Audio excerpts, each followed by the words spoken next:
Ok, ya volví. Disculpen. Ok, entonces con eso damos por cerrado lo del proyecto. ¿Están allí? Ok, continuemos pues. Entonces, hoy vamos a hablar del derecho como instrumento de control social. Como hemos dicho en otras oportunidades, la línea de Mariana Sánchez es que, o ella sostiene que el derecho no es un sistema pasivo, sino un mecanismo activo de control social y que su éxito no se mide necesariamente en sentencias que se hayan emitido, sino en su capacidad para influir en los individuos, en los grupos sociales y moldear la estructura de ese grupo social. Entonces, para ella, una norma es plenamente eficaz desde el punto de vista de que esto, que es una forma de control social, cuando esa norma logra que la sociedad, que los grupos sociales amolden su conducta a, a ese deber ser que establece la norma. Y para ello, el control opera en dos niveles. Un nivel externo o un control externo y un nivel interno que es propiamente ese moldeamiento o esa forma de influir en la conducta de los ciudadanos. Cuando hablamos de control externo, nos referimos a la coacción o a esa amenaza que existe por parte de las instituciones que gestiona el Estado a través, bien sea de funcionarios públicos, entiéndase policía, Guardia Nacional, ¿cómo es que se llaman ellos? Los que fiscales. ¿Y cuáles serían los medios? Las multas, las detenciones, la cárcel. O sea, esa amenaza de que si se violenta la norma o se incumple o hay una actuación fuera del deber ser, pudiera ser objeto de alguna sanción. Una sanción que pudiera ser monetaria o que pudiera ser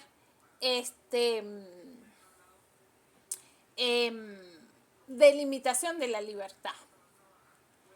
Cuando hablamos de control interno, es ese proceso de moldeamiento donde las normas se interiorizan. Cuando el grupo social entiende o asume que esa norma, o sea, que tal comportamiento es el correcto porque lo dice la norma. Entonces, el derecho viene a definir qué es normal y qué es desviado, qué va en contra de esa norma. Y con el tiempo las personas terminan asumiendo una conducta que ya no es por miedo, ya no es me voy a colocar el cinturón porque más adelante hay policías y si me ven con el cinturón me van a multar.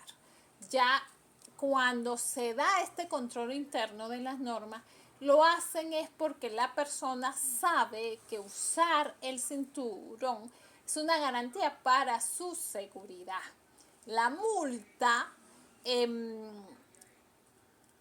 toma una posición secundaria.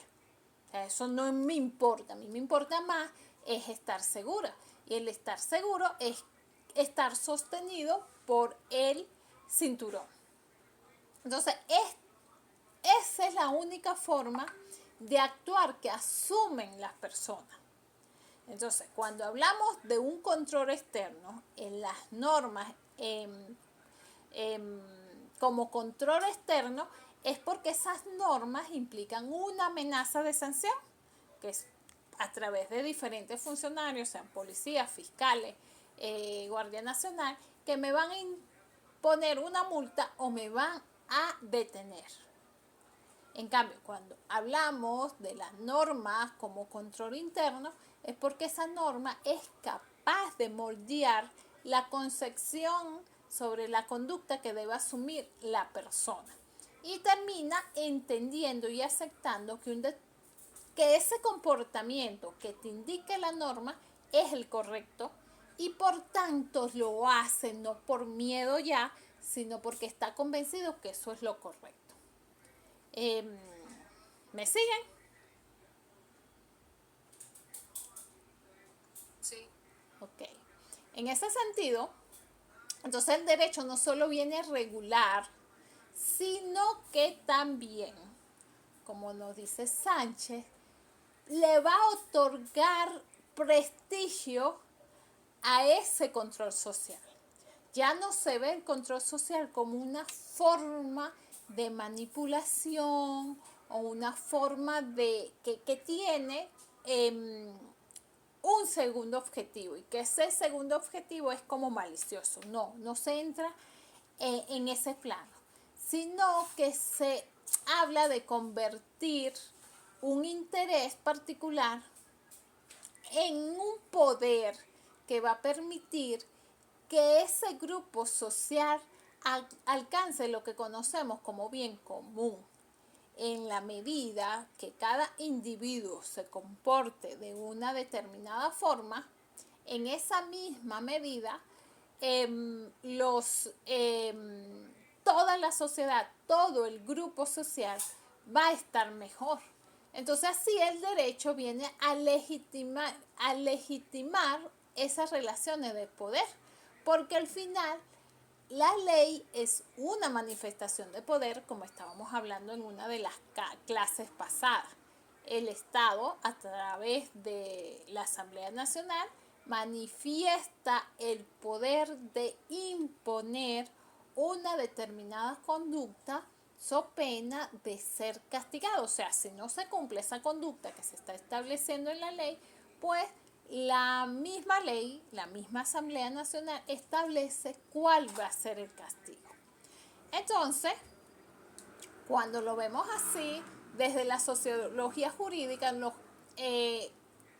entonces no podemos quedarnos solamente en lo que siempre decimos. O sea, no solamente vamos a preguntarnos si la norma se cumple o no se cumple, sino que también vamos a ir un poquito más allá y nos vamos a preguntar, cuando esta norma es eficaz, ¿a quién beneficia? Cuando nos ponemos el cinturón de seguridad en nuestro carro, ¿a quién estamos beneficiando? ¿A otras personas? No, nos estamos beneficiando nosotros mismos. Pero cuando decimos, por ejemplo, que los bonos, que ahora se aumenta los bonos y no se aumenta el salario mínimo, ¿a quién beneficia esa norma?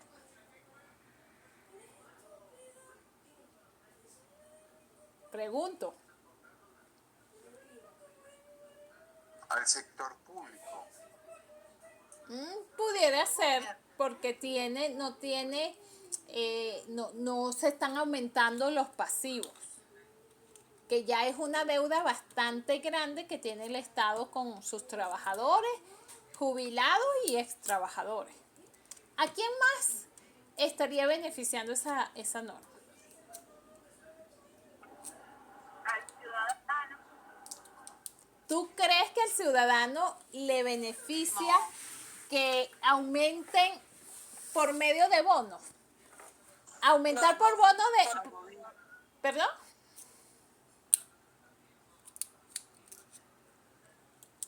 No. Cuando se aumenta por medio de bonos, eso se traduce en que no hay incidencia en otros beneficios, llámese vacaciones, utilidades, prestaciones sociales. Entonces, si bien es cierto que haya un aumento y el ciudadano se beneficia en ese momento, no se están cumpliendo con aquello de previsión social. Por ejemplo, las prestaciones sociales fueron creadas ¿con qué finalidad? De garantizar que los trabajadores cuando estén en cesantía, o sea, que no tengan trabajo por una u otra razón, pueda tener un capital suficiente para mantener su nivel de vida por un tiempo tal y cual lo tenía cuando estaba trabajando. Si tú le quitas esa incidencia a las prestaciones sociales, porque a hacer bono no le van a colocar ese porcentaje en las prestaciones sociales, cuando el trabajador se vaya, ¿qué sucede? ¿Cuánto es el salario mínimo en este momento? 130. 130. Al menos que el patrono firme un acuerdo por escrito con sus empleados donde diga, mira, el salario mínimo son 130 porque eso lo establece el ejecutivo, eso no lo establece más nadie, el ejecutivo. Pero el patrono viene y dice, mira, como 130 es nada, yo te voy a mantener un salario base de $200. Y esos $200 son salarios. Porque ¿qué pasa? El salario mínimo lo establece el ejecutivo. Pero eso no evita que los patronos puedan decidir cuánto aumentar por encima de eso. De hecho, hasta hace poco, cuando de verdad el salario mínimo era un salario mínimo, había muchas empresas y organismos públicos que pagaban por encima del salario mínimo y tenían lo que se llama el salario base o el salario normal, que era todo lo que recibía el trabajador y se entendía y se aceptaba que tenían carácter salarial. Y ese carácter salarial iba para vacaciones y utilidades y prestaciones sociales, aun cuando estaban por encima del salario mínimo. Bueno, entramos en este mundo de crisis, que ahora nada es lo que era, y se comenzó a bonificar los nuevos ingresos de los trabajadores. No hay, el salario mínimo se quedó estancado en 130 bolívares y los ingresos de los trabajadores se les comenzó a dar por bono. Se pierde lo que es las vacaciones y se pierde lo que es el bono vacacional y se pierde lo que es la incidencia en prestaciones sociales. Pero si viene una empresa y dice, mira, yo te voy a pagar 200 con carácter salarial, ya nos olvidamos de los 130 bolívares, sino que los cálculos los vamos a hacer partiendo de los $200 que acordó el empresario. Pero, como les decía, para que eso tenga valor, eso tiene que estar por escrito. ¿Por qué? Porque si ustedes se llegan a ir de esa empresa o los llegan a despedir y el empleador, aunque les haya dicho a ustedes, esto es un trabajo, eso no era salario, eso es bono, aun cuando los contrató a ustedes y les dijo que era con carácter salarial, pero al final cambió de idea porque es mucho en prestaciones, mucho en vacaciones, mucho en utilidades, y los engañó. Ustedes van al tribunal y dicen, no, es que mi salario eran $200, o van a la inspectoría, es que mi salario eran $200. ¿Y qué les va a decir la inspectoría y el tribunal? Tráigame el contrato, de hecho ustedes tienen que presentar eso donde diga que son $200. Si ustedes no llevan nada por escrito, firmado por el empleador, el tribunal y la inspectoría al final que tome la decisión va a decir no, el salario que usted ganaba eran 130 bolívares. Pero todo esto no, esos son bonos. ¿Por qué? Porque no está por escrito que es salario. Eso es lo que tenemos en este momento. Entonces, para los empleadores que tienen ingresos, es bastante conveniente tampoco tener que se den aumentos de salario mínimo, porque le mantienen un ingreso de trabajador que les puede servir para este mes y cada mes para ese mes, pero los trabajadores no están generando ese programa de previsión social que le corresponde a las prestaciones sociales. Las prestaciones sociales nacieron para eso, para guardar dinero para cuando el trabajador no tenga trabajo pueda tener de dónde cubrir sus gastos. Si se va de vacaciones, tenga dinero para irse de vacaciones. Y en diciembre que reciba un poco de las ganancias que reciben las empresas que generan lucro o un bono de fin de año que, que otorgan los organismos públicos.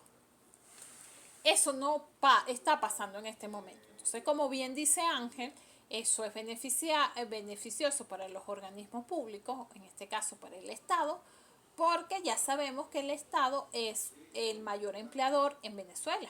Y al ser el mayor empleador, pues es el que tiene mayor deuda pública también, mayor deuda con los trabajadores.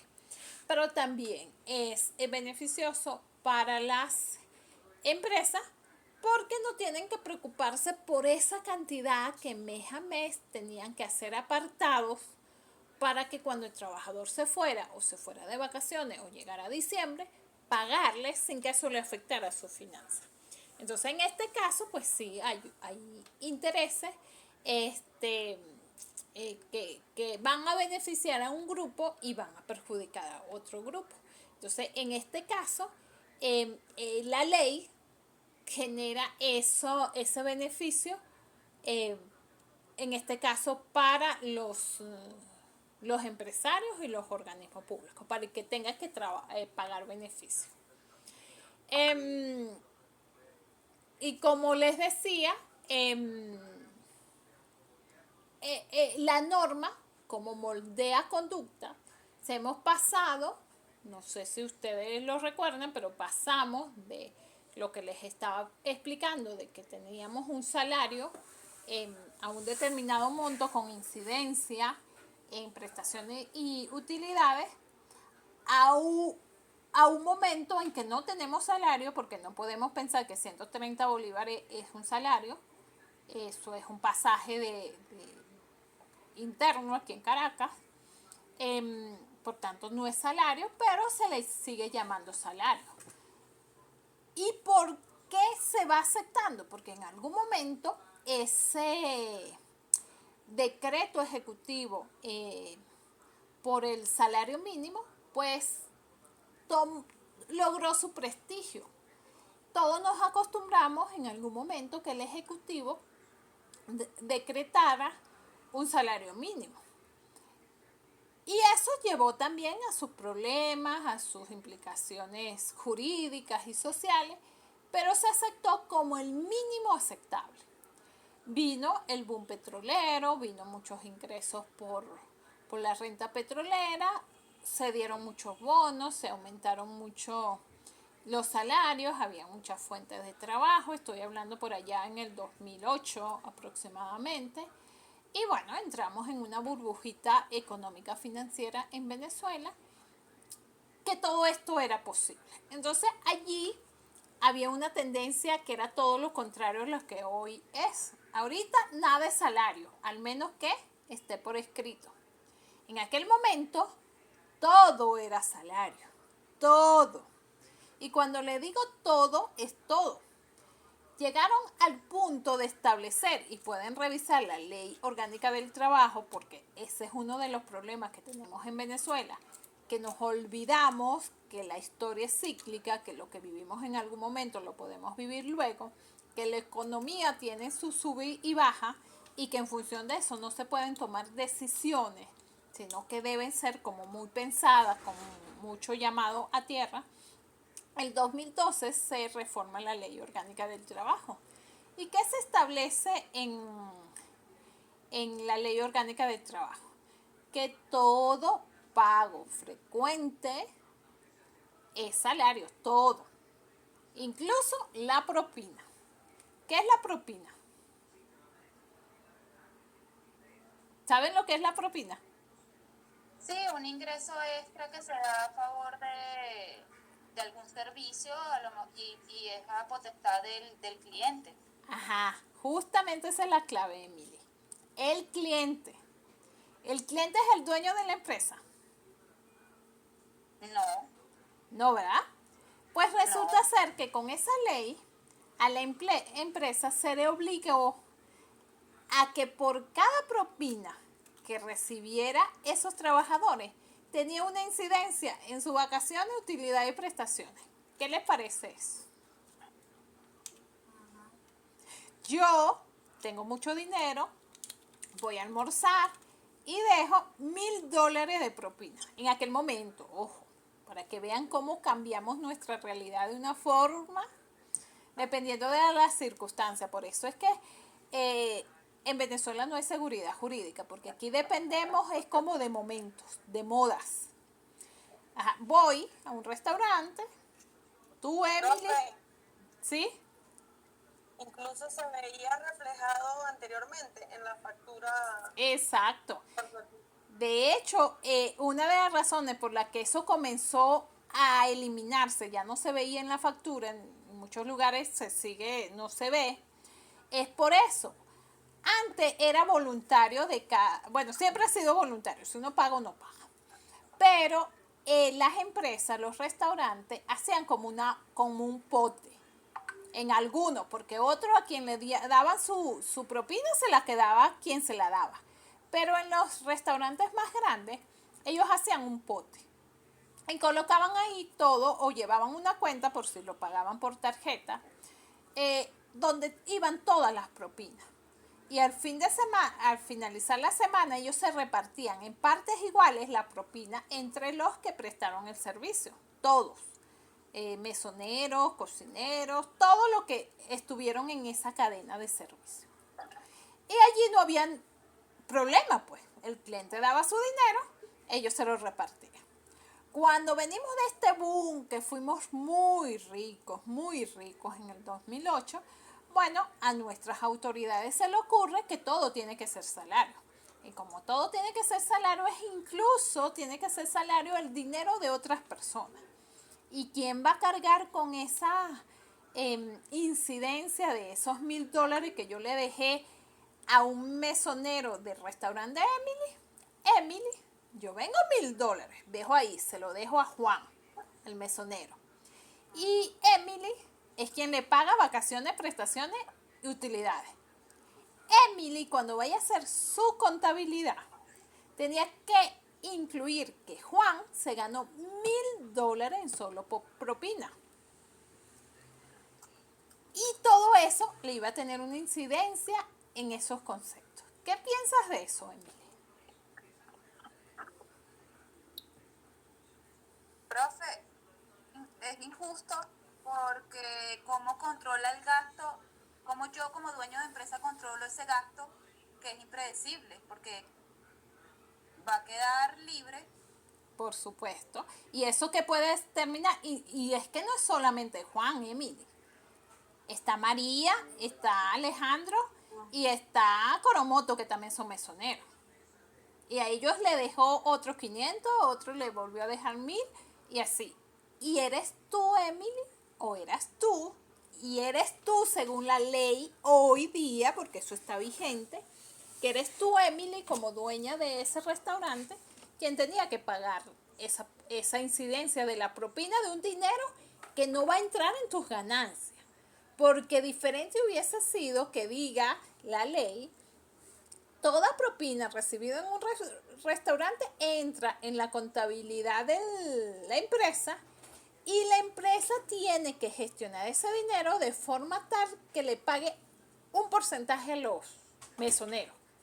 Eso hubiese sido distinto porque la empresa ahí podía reinvertir ese dinero, comprar mercancía y con la inflación tener su ganancia, ¿sabes? Hubiese sido distinto, que hubiese podido disponer de ese dinero, pero no, un dinero que llegó de afuera, entra a manos de los mesoneros, no tiene nada que ver con Emily.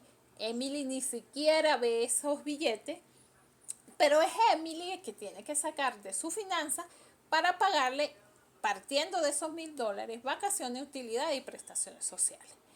Eso era lo que teníamos en aquel momento, 2012, 2013, 2014. Entonces, imagínate tú, esos abogados laboralistas se volvieron como locos. Buscando clientes aquí, inventando casos allá. Fueron muy sonados los casos de los hoteles 5 estrellas, Eurobuilding, Tamanaco. Muy sonados, ¿por qué? Porque hubo demandas hasta decir ya. Yo tengo conocidos que eran personas sencillas, un abogado que tiene sus casitos. Se hicieron aliados de los sindicatos de estos hoteles, sobre todo del Eurobuilding, y comenzaron a gestionar demandas. Porque alguien renunció, entonces iba. De por sí los mesoneros en esos hoteles 5 estrellas tienen como mucho beneficio. O sea, ganan por esto, ganan comisión por aquello. O sea, suman, cuando vienes a sumar lo que ganan era bastante. Más las propinas, mucho más. Entonces se comenzaron a inventar demandas. Y como 2 conocidos, que yo puedo decir fue así, pasaron de no tener casa a tener unas quintotas, pero así en el término de un año. Entonces aquello se volvió a nivel de búsqueda de dinero, fue todo muy, muy viciado, pero respaldado en la ley, ojo. Nada de eso era ilegal, nada, estaba en la ley. Que si era justo, eso es otro tema, pero estaba en la ley. ¿Quién propició eso? El Estado. El Estado. Eso lo hizo el Ejecutivo por idea y decisión de Hugo Chávez Frías. Claro, en el momento que pasa, había tanto dinero que aquello, el común no lo cuestionó. Comenzamos 2013, 2014, 2015, ya la cosa no está tan buena. De hecho, está muy, muy mal. Tenemos hasta desabastecimiento, etcétera. ¿Qué pasa? Los abogados laboralistas siguen demandando a las empresas. ¿Qué hacen las empresas? Dejan de aumentar a los trabajadores. Por ejemplo, antes tenían un salario base de, vamos a suponer, $200. Y daban, si el bono de alimentación estaban en $40, le daban 100 en bono de alimentación. Y les daban, vamos a suponer, un bono por no llegar tarde al trabajo, porque es que habían bonos por no llegar tarde al trabajo. Entonces, pero esos bonos que te estoy dando por alimentación y porque me llegues a tu hora aquí, no es salario. No es salario. Los trabajadores y la empresa llegan a ese acuerdo, no es salario. Se termina la relación laboral. Se terminó bien por despido o bien por renuncia. Los señores se van con su pago contentos a su casa. Llega el primo de la prima y le dice, ay, pero yo soy abogado laboralista, a ti no te tocan esas prestaciones sociales, porque a ti ese bono que te daban por llegar temprano es salario. Y ese bono que te están pagando de más en bono de alimentación también es salario. Porque todo lo que pague el ejecutivo por encima del bono de alimentación es salario. O sea, si el bono de alimentación estaba en 40 y las empresas por alguna razón decidían pagar 100, los 40 no tenían carácter salarial, pero los 60, el Tribunal Supremo dijo es salario. Imagínense. En el caso de las empresas que le daban comida a los trabajadores por las estadísticas, ¿qué pasaba en ese Si era comida en especie, no había problema. El problema hubo cuando le dabas más dinero de lo que decía el decreto de bono de alimentación. Si dabas lo que decía, no hay problema, pero todo aquello por arriba sí era salario. Eso era terrible, porque cuando a ti te dice la ley, es 40 la base, y tú das 60, ¿eso qué es para el trabajador? Un beneficio. Entonces tú estás castigando a las empresas porque les paguen más a los trabajadores. Eso es un absurdo. ¿Qué hacen las empresas? Entre la crisis de que ya no somos tan ricos y hay desabastecimiento y hay crisis de todo, dejan de pagar bonos dinero por encima de lo que dice la ley. La ley dice 40 en bono de alimentación, pago 40. Bonos por no llegar, no, se acabaron los bonos. Y vamos entrando en un círculo de que antes se pagaba por todo y el Tribunal Supremo decía todo es salario, que las empresas comenzaron a no pagar por nada, solamente lo básico, y no se aumentaban salarios a nivel de empresa privada, y eso también comenzó a pasar a nivel de los organismos públicos, porque ya el Estado tampoco tenía ingresos. Entonces, bueno, pero eso se mantuvo más o menos hasta hace 2 años, que todo era salario y que todo por encima del bono de alimentación era salario. Hasta que el Estado dijo definitivamente no tengo ingresos, no puedo cubrir estos pasivos. ¿Qué voy a hacer? No voy a dar tampoco más bonos ni nada. Llega un momento, ni voy a aumentar el salario mínimo. Nada, yo no aumento nada, ni bonos ni salario.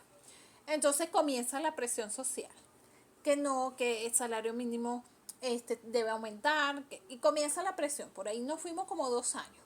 Mucha presión, no aumentan nada ni hay bonos. ¿Cuál es la solución mágica que busca el Ejecutivo? Aumentemos, pero no vamos a aumentar salario, vamos a aumentar bonos. O sea, vamos a dar solamente bonos, sin carácter salarial. Entonces, ¿qué decían los abogados laboralistas? No importa lo que diga el Ejecutivo. ¿Por qué? Porque los tribunales me dicen a mí que todo pago frecuente es salario. Entonces, se dejó correr eso. Y habían tribunales que traían el criterio, todo lo que se paga es salario. Entonces, ahí comenzó el choque. Cuando le cobraban a la empresa privada no pasaba nada. Pero cuando ya comenzaron a llegar las demandas de los funcionarios públicos, que también los tribunales estaban declarando con lugar, el Ejecutivo dijo, nada, hay que cambiar ese criterio. Ahora es puro salario mínimo. Y se va a pagar solo en base a salario mínimo. ¿Qué dicen los tribunales ahorita? Que todo se tiene que pagar a 130 bolívares. Entonces, ven que pasamos de extremos a extremos. 2008 en adelante, todo es salario. Entonces vamos a ahogar empresa privada y organismos públicos. Los ahogamos. Entramos en una crisis terrible, no hay dinero, nadie tiene dinero, ya nada es salario. Son puros bonos. Y cuando te vayan a calcular bono vacacional y utilidades, partiendo de 130 bolívares.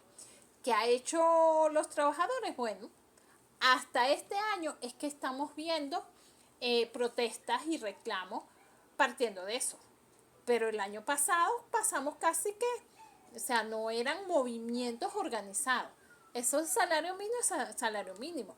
Y los tribunales cambiaron de criterio también. Ahora todo es 130 bolívares. Al menos que tu trabajador demuestre que esos $200 que te están pagando es salario. Si tú no tienes nada por escrito que diga que eso es salario, te van a calcular todo en 130 bolívares. Entonces, aquí vemos lo que señalábamos, que detrás de las normas muchas veces hay un interés propio individual para nosotros, pero también puede haber un interés propio, un interés para, en este caso, como bien lo dijo Ángel, para los organismos públicos. Esto está pasando en este momento porque el Estado no tiene finanzas para pagar pasivos. Y como no la tiene, pues, como ellos mismos se dan el vuelto, se pagan y se dan el vuelto, ellos mueven las normas como les conviene, y en este momento ya se olvidaron del 2008-2012, ya se olvidaron incluso de una ley que está vigente, de la Ley Orgánica de Trabajo, está vigente. Se olvidaron de eso y ahora no aumentan salario mínimo, aumentan solamente bonos. Y bueno, así como se benefician los organismos públicos o el Estado, se están beneficiando la parte privada también, que logra generar ingresos. Ojo, porque las empresas privadas, no hay una empresa que esté pagando nada más 130 bolívares. Están pagando sus bonos también, pero también se están dando colita con esto de que los bonos no son salarios, entonces tampoco le pagan a los trabajadores. Entonces, bueno, ese es como el recorrido que tenemos por ejemplo, en el tema de salario en Venezuela. Y que al final eso es una forma de control social. En este caso, un control social no dirigido a los trabajadores como tal, porque ellos van a estar luchando por sus reivindicaciones salariales, pero sí frente a las empresas. Ustedes no se han percatado que, por ejemplo, las empresas en Venezuela se han mantenido muy como neutrales con los asuntos que nos interesan a los ciudadanos. ¿Por qué? Porque de alguna forma hay algunas normas que les favorecen. Y en este caso, la jurisprudencia, la tendencia de los tribunales, favorece que no haya pasivos laborales. Eso es derecho. Si lo vemos desde el punto axiológico, como hemos hablado en algún momento, pues no es derecho, pero es ley. Entonces es lo que tenemos en este momento. Lo que quiero es que vean cómo las normas cambian dependiendo del interés del grupo que esté involucrado. En algún momento había mucho dinero, importaba tener mucho apoyo popular, vamos a darle de todo a los trabajadores. Los empresarios, que se aguante. Disculpe que le interrumpa. Sí. Yo otra vez. Profe, ¿usted tiene conocimiento de que alguna vez en el sector público haya pagado más que el sector privado? Bueno, ahí es que todo es como por sectores, Alexandra. En la administración pública hay diferentes tabuladores. No es lo mismo, por ejemplo, el personal que trabaja en el Tribunal Supremo de Justicia como los que trabajan en un tribunal de primera instancia. Seguramente hay organismos que pagan mejor que cierto, por ejemplo, un abogado, que una empresa pequeña. ¿Por qué le pagan más a TCJ? Bueno, desde el punto de vista práctico, el Tribunal Supremo de Justicia tiene su presupuesto propio. Los demás tribunales pasan por la DEN, que es la Dirección Ejecutiva de la Magistratura. Y el presupuesto lo maneja la DEN. No es lo mismo repartir una cantidad de dinero en solamente el grupo del Tribunal Supremo que repartir esa misma cantidad de dinero en los diferentes tribunales del país. Pero eso va más allá. La explicación que te estoy dando aquí es muy, muy simple. Eso tiene que ver con la ley de presupuesto nacional. Eso tiene que ver cómo se maneja la administración pública en Venezuela. Tiene que ver con muchas leyes. Con lo que te tienes que quedar en principio es que hay una ley que te dice que debe haber un salario mínimo. Y partiendo de ese salario mínimo, todo el mundo puede pagar lo que mejor le convenga. Y eso va tanto para la administración pública como la privada. Antes, 2008, ese salario mínimo también era un saludo a la bandera. Pero no porque no se pagara. Un salario mínimo daba para que una persona viviera, pagara alquiler, comprara ropa y ahorrara para irse de vacaciones con salario mínimo. En este momento también, pero la mayoría de las empresas pagaban más de salario mínimo. En este momento, el salario mínimo no te da para nada y sin embargo existe. No sé, todo depende de las circunstancias. Nosotros lo que les quiero como representar, explicar, es que vivimos entre seres humanos. Los seres humanos tenemos intereses. Tenemos intereses egoístas, pero también intereses hacia el bien común. Eso depende de cada persona. Por lo menos a mí me preocupa mucho, por ejemplo, que las universidades funcionen bien. Quizás para los médicos les preocupa que funcionen mejor los hospitales. Entonces, cuando todos tenemos intereses diferentes, es normal que hayan diferencias. Porque a nosotros muchas veces se habla de que todos tenemos que ser igual y que todos somos igual. Eso es mentira. O sea, empezando desde cómo nace, o sea, cómo nacemos en cuanto a estatura, peso, color de piel, color de ojo, madre, padre, hermano, hospital, clínica. No somos iguales, somos seres totalmente diferentes. Y entonces, pero se nos olvida porque andamos en una utopía de que todos somos iguales y estamos empeñados en que todos se muevan de una determinada forma. Y nos olvidamos que todos tenemos intereses. Si dejáramos que los seres humanos se manejen de acuerdo justo a sus intereses, yo creo que las cosas se manejarían mejor. Porque por ahora es el Estado el que decide qué tenemos que hacer. Está metido en todo. De hecho, nos dice cuándo tenemos que ganar. Cuando resulta ser que ese cuánto debemos ganar debería decidirse cuál es la capacidad que tiene la empresa para pagarme y cuál es mi necesidad y capacidad para que me pague. Pero viene un tercero que no es el Estado, una cosa ficticia, sino que es una persona que representa el Estado que dice, no, Yanira, gana $200. ¿Sabe esa persona si yo vivo con $200, si es mucho dinero, si es poco? Si para la empresa donde yo trabajo es mucho dinero, si es poco. Ese es el tema cuando el Estado interviene mucho, pero esa es la realidad que tenemos y también partiendo de esa realidad tenemos que manejarlo. Y para la parte de sociología jurídica pues nos da bastantes insumos, porque todo lo podemos analizar, todo lo podemos cuestionar, a todo le podemos dar posibles soluciones. Si viviéramos en una situación perfecta, quizás la sociología no existiera, ni la sociología social, ni la jurídica, ni nada. ¿Por qué? Porque justamente nosotros estamos buscando, comparando, contrastando ese deber ser con lo que es. ¿Y para qué lo hacemos? Para buscar cuál sería como la mejor situación o la mejor acción que deberíamos materializar con respecto a lo que estemos estudiando. Entonces, cuando hablamos, estamos en este aspecto de que la norma o el derecho es control social, estamos hablando que la norma es justicia o es dirección. Entonces, si hablamos de un enfoque tradicional, estamos hablando que el derecho es un fin en sí mismo. Es decir, recuerden que cuando yo digo derecho como tal, es porque tiene un componente axiológico allí, de valor. Y está subsumida allí la justicia.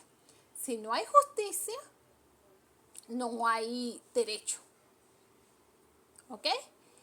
Estaríamos hablando de leyes, normas, pero no de derechos. Por lo menos lo que pasa con la Ley Orgánica del Trabajo, ahí hay normas, ahí hay una ley, pero eso es derecho.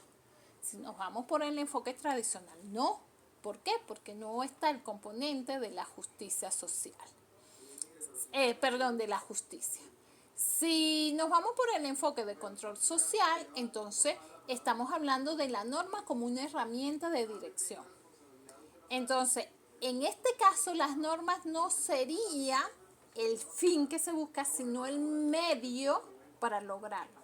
Vamos a utilizar esas normas para moldear la conducta de las personas y hacer que esas personas se comporten como yo quiero, como ese deber ser que estoy estableciendo en la norma. Entonces, si es justicia, es el fin. Si es control social, es el medio. Estamos hablando de normas como un medio para lograr lo que se está buscando. Entonces, siguiendo con esta idea, si estamos hablando del sujeto y lo hacemos desde un enfoque tradicional, vamos a hablar del sujeto como un ciudadano con derecho. Se ve al individuo como un ente autónomo que tiene voluntad y tiene dignidad. Entonces, el derecho va a ser el escudo que va a proteger esa voluntad, esa dignidad y esos derechos, valga la redundancia, de ese sujeto. Entonces el derecho va a ser su escudo que le va a otorgar facultades para defenderse, sea del Estado o sea de otras personas. Pero si lo vemos al sujeto desde un enfoque de control social, vamos a ver que el individuo es un ser moldeable. El sujeto es visto como un punto en esa red de poder, en esa interacción del poder, es un punto más. El derecho no solamente le va a dar derechos, sino que le va a asignar atributos. Buenas noches, profesora. Disculpe, Dime. me voy a retirar porque se me presentó un inconveniente en el trabajo y debo mandar un correo. Tranquilo, igual ya vamos a terminar, Ángel, tranquilo. Para que no me deje, pues me ponga asistente. Sí, bueno, voy a aprovechar de hacerlo. Joarly no está, ¿cierto, no? Ángel, presente. ¿Tajani? ¿Tajani no está? Se fue. Pero estaba. Sí, ella estaba, Estaba. ella entró. Ok, déjame presente. ¿Y Yeris? Presente, profe. Ok. Ok, entonces está presente Emily. Ausente Presente, Joarly, Ángel presente, Tajani presente, Yeris, Beatriz y Alexandra. Todos presentes. Presente, profe. ¿Sí? Listo, te puedes ir, Ángel. Ya voy a terminar. Gracias, hasta luego. Que estés bien. Entonces, ya sabemos entonces que el sujeto es, desde el punto de vista de control social, el sujeto se ve como un individuo que la ley moldea, mientras que si lo vemos desde un enfoque tradicional, es un ciudadano con derecho. Y si estamos en el aspecto de incumplimiento de la norma y estamos analizándolo desde el enfoque tradicional, vamos a decir que ese incumplimiento es una falta individual. El sujeto se equivocó o tiene toda la intención de cometer ese delito. Si la respuesta es la sanción retributiva, o sea, que vamos a qué es lo que esa retroalimentación que le vamos a dar a que incumplió, vamos a hablar, cometiste un mal, va a recibir un castigo y esto va a buscar que se restablezca un equilibrio legal. Pero si lo habláramos desde el punto de desde un enfoque de control social, aquí lo que vamos a hablar es como una estadística. Nosotros en este caso tendríamos un dato para incluir en esa estadística para determinar si ese incumplimiento que tiene la persona es porque es una manifestación de rebeldía, de resistencia, o porque los elementos de control, sean fiscales, sean policías, sean jueces, sean sanciones, están fallando. Si ese sistema, o sea, este enfoque respecto al incumplimiento es para enriquecer nuestras estadísticas y buscar la razón por la que ese incumplimiento se esté dando. Entonces, todo esto enmarcado en lo que tiene que ver con lo de control social. O sea, las normas como control social. Con esto estaríamos dando por concluido este tema. La próxima vez vamos a hablar de revolución y derecho. Allí vamos a hablar de la paradoja de Kelsen, que explica cómo algo que nace de una revolución pudiera terminar legitimando acciones que si la revolución no hubiese tenido éxito, hubiesen sido delito. Por eso es que se llama paradoja. Como algo que pudo haber sido delito, termina siendo derecho. Bueno, gracias por venir. Recuerden las actividades pendientes en la plataforma y nos estaríamos viendo, Dios mediante, el próximo jueves. Si Gracias, profe, tienen que alguna descansen. pregunta, Gracias, profe. Que tenga feliz noche. igual, que descansen. Gracias, profe. Hasta luego. Cuídense mucho. Gracias. Chao. Gracias. Chao. Igual.